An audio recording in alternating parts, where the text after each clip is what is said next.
ఇక trainee IPS Uday Krishna Reddy బలవాన్ మరణానికి ప్రయత్నించాడు. దీంతో అతని పరిస్థితి విషమంగా ఉంది.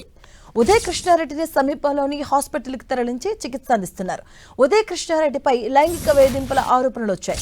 దీంతో మనస్తాపంతో ఆయన బలవాన్ మరణానికి ప్రయత్నించినట్టుగా తెలుస్తోంది. ట్రైనీ ఐపీఎస్ ఉదయ్ కృష్ణారెడ్డిపై లైంగిక వేధింపుల కేసు నమోదు చేసిన అత్తాపూర్ పోలీసులు దర్యాప్తు చేపట్టారు. బాధితురాలి ఫిర్యాదును క్షుణ్ణంగా పరిశీలించగా కీలక విషయాలు వెలుగు చూశాయి. వాట్సాప్ లో అసభ్య సందేశాలు పంపించడంతో పాటుగా లైంగిక వేధింపులకు పాల్పడ్డారని ఫిర్యాదులో పేర్కొన్నారు బాధితురాలు. ఇదే అంశానికి సంబంధించిన పూర్తి అప్డేట్స్ మా కరెస్పాండెంట్ కిరణ్ అందిస్తారు. కిరణ్. మాధవి, నేషనల్ పోలీస్ అకాడమీలో ట్రైనీ ఐపీఎస్ అధికారిని పై వేధింపులకు పాల్పడిన మరొక ట్రైనీ ఐపీఎస్ అధికారి కృష్ణారెడ్డి ఈ రోజు సూసైడ్ చేసేందుకు యత్నించాడు. అయితే సమాచారం అందుకున్న స్థానిక అంటే అతడికి సంబంధించిన స్నేహితులు పుట్టాడుతున్నా కూడా ప్రస్తుతానికి ఏదో ప్రైవేట్ ఆసుపత్రికి తరలించారు. అతడు నిన్న ఇతడి మీద అత్తాపూర్ పిఎస్ లో కూడా కేసు నమోదైంది. నేషనల్ పోలీస్ అకాడమీలోని సదరు మహిళా ఐపీఎస్ అధికారి పట్ల ఇతడు అసభ్యంగా ప్రవర్తించడం, అతడు పలుమార్లు మెసేజ్లు పెడుతూ దుర్భాషలాడడంతో కూడా ఆమె ఫిర్యాదులో పేర్కొన్న నేపథ్యంలో అత్తాపూర్ పోలీసులు కేసు నమోదు చేశారు. అయితే కేసు నమోదు చేసిన తర్వాత కూడా ఎఫ్ఐఆర్ అయిన తర్వాత ఈ కేసుకు సంబంధించి చాలా కీలక విషయాలని అత్తాపూర్ పోలీసులు రాబట్టారు. గడిచిన కొద్ది రోజులుగా ఇటు సదరు మహిళా ఐపీఎస్ అధికారిని కూడా కృష్ణారెడ్డి వేధింపులకు పాల్పడినట్లుగా గుర్తించారు. అందుకు సంబంధించిన పలు ఫోన్ లో సంబంధించిన వివరాలను కూడా ఇప్పటికే సేకరించిన నేపథ్యంలో అతడు తీవ్ర మనస్తాపానికి గురై ఈ రోజు ఉదయం సూసైడ్ కు యత్నించినట్టుగా తెలుస్తుంది. ప్రస్తుతానికైతే వెంటనే అతడి రూమ్ లో సూసైడ్ చేసుకోవడం క్రమంలో కూడా సమాచారం అందుకున్న ఫ్రెండ్స్ అతన్ని స్థానిక ఆసుపత్రికి తరలించే ప్రయత్నం చేశారు. ప్రస్తుతానికైతే ఒక ప్రైవేట్ ఆసుపత్రిలో కృష్ణారెడ్డికి చికిత్స చేస్తున్నారు ఆ వైద్యులు. కిరణ్, అంటే దీనికి సంబంధించి ఇంకా ఎటువంటి విషయాలు వెలుగు చూస్తూనే పోలీసులు ఏం చెప్తున్నారు? అంటే మరోవైపు ఉదయ్ కృష్ణారెడ్డి కుటుంబ సభ్యుల నుంచి ఎటువంటి ఆరోపణలు వస్తున్నాయి, వాళ్ళు ఏం చెప్తున్నారు?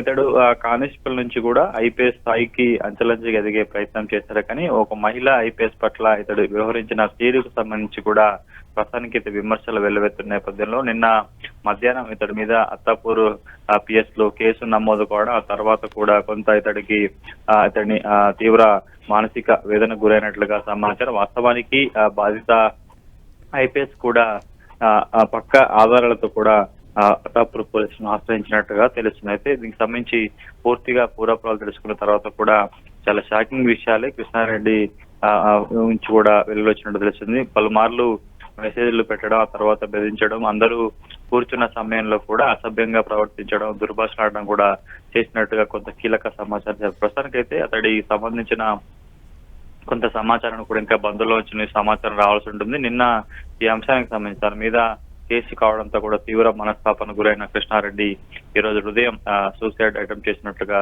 తెలుస్తుంది. కాబట్టి పూర్తి స్థాయిలో ప్రస్తుతానికైతే వైద్యులు అతడికి చికిత్స అందించే ప్రయత్నం చేశారు. కాబట్టి మరికొద్ది సేపట్లో కృష్ణారెడ్డి పరిస్థితి ఎలా ఉంది, డాక్టర్స్ ఏం చెప్తున్నారు?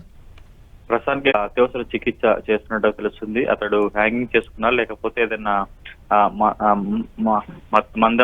మందు సేవించడానికి కొంత సమాచారం అయితే మనకి ఇంకా రావాల్సి ఉంటుంది. ప్రస్తుతానికి అయితే హుటాహుటిన స్థానిక ఎస్ఆర్ నగర్ లోని ఉమేష్ చంద్ర స్టాచ్యూ సమీపంలోని ఒక ప్రైవేట్ ఆసుపత్రికి ఆయన్ని తరలించిన ప్రస్తుతానికైతే అతడికి అత్యవసర చికిత్స చేస్తున్నారు. కాబట్టి మరొక గంటలో అతడి సంబంధించిన హెల్త్ కండిషన్ ఎట్లా ఉంది, ఏంటి అంటే సూసైడ్ చేసుకోవడానికి ఏమి ఉపయోగించాడనే సమాచారం కూడా వచ్చే అవకాశం అయితే కనిపిస్తుంది. ప్రస్తుతానికైతే అతడికి వైద్యులు అత్యవసర చికిత్స చేస్తున్నారు.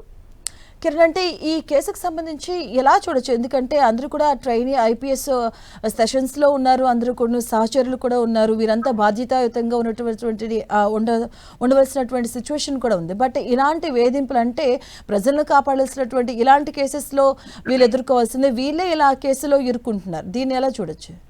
సమాజంలో చాలా బాధ్యత విధంగా ఉండాల్సిన వస్తుంది. ఎందుకంటే ఒక ఐపీఎస్ సంబంధించి వాళ్ళ శిక్షణ కూడా చాలా కఠినంగా ఉంటుంది.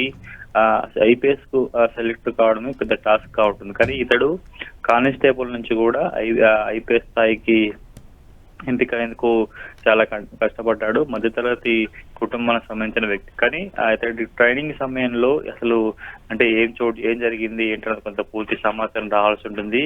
ఎందుకు బాధిత ఐపీఎస్ అంటే ట్రైనీ ఐపీఎస్ పట్ల ఇతడు ఎందుకంత ఆ రకంగా వివరించాడు? అంటే ప్రేమ వ్యవహారం ఏమైనా కారణం ఉందా, లేకపోతే వ్యక్తిగతంగా అతనికి సంబంధించి ఏమైనా ఇబ్బంది కలిగిందా? అంత కొంత సమాచారం రాలేదు. ప్రస్తుతానికైతే ఆ బాధిత ట్రైనీ ఐపీఎస్ అధికారి ఇచ్చిన ఫిర్యాదు మేరకు కూడా పోలీసులు, ఎందుకంటే ఒక ట్రైనీ ఐపీఎస్ అధికారి కాబట్టి కేవలం కేసు నమోదు చేయడమే కాకుండా కూడా పూర్వపరాలు పూర్తి స్థాయిలో బాధిత మహిళ ఆరోపించిన అంశాలకు సంబంధించి కూడా పక్కా సమాచారం సేకరించాల్సి కూడా ఇతని మీద కేసు నమోదైనట్లుగా తెలుస్తుంది. కాబట్టి పూర్తి స్థాయిలో కొంత నిన్న ఆ బాధిత ట్రైనీ ఐపీఎస్ అధికారి ఫిర్యాదు చేయడం, వెంటనే పోలీసులు పూర్తి సమాచారం తెలుసుకుంటారు, కేసు నమోదు చేయడం కొంత కృష్ణారెడ్డిని కలిసి వచ్చినట్టుగా మనం చెప్పాల్సి ఉంటుంది.